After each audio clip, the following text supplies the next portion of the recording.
नमस्कार दोस्तों, मैं हूँ अंतिमा की ज़िंदगी। स्वागत करती हूँ मंजू की दुनिया चैनल पर और अंतिमा की ज़िंदगी चैनल पर हम लोग बहुत प्यारा सा चुटकुला गीत लेकर आए हैं। कैसे लगेगा कमेंट में बताना, भरपूर सपोर्ट करना। हेलो, हाँ बात भाई आवत है।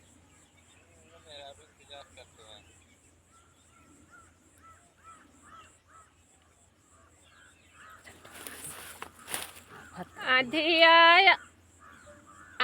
आई गई राजा फागुनवा में, आई गई राजा फागुनवा में। वही अधिया में सासू मोरी उड़ी गई, वही अधिया में सासू मोरी उड़ी गई। जियरा छूट गए राजा झगड़वा से, जियरा छूट गए राजा झगड़वा से। अधिया आई गई राजा फागुनवा में, अधिया आई गई राजा फागुनवा में। ओही अधिया में जेठानी मोरी उड़ी गई, वही अधिया में जेठानी मोरी उड़ी गई।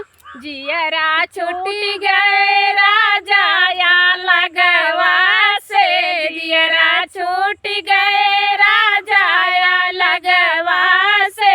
अधिया आई गई राजा फागुनवा में, अधिया आई गई राजा बैसखवा में, अधिया आई गई राजा बैसखवा में।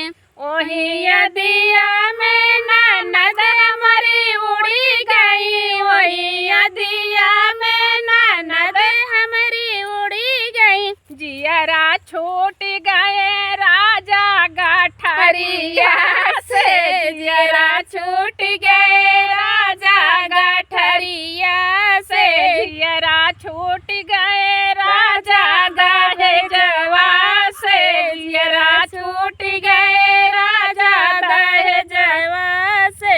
अधिया आई गई राजा बैसखवा में, अधिया आई गई राजा बैसखवा में। वही अधिया में देवर हमारा उड़ी गए, वही अधिया में देवर हमारा उड़ी गए। जियरा छूट गए राजा पढ़ैया से, जियरा छूट गए राजा पढ़ैया से। अधिया आई गई राजा बैसखवा में, अधिया आई गई राजा बैसखवा में।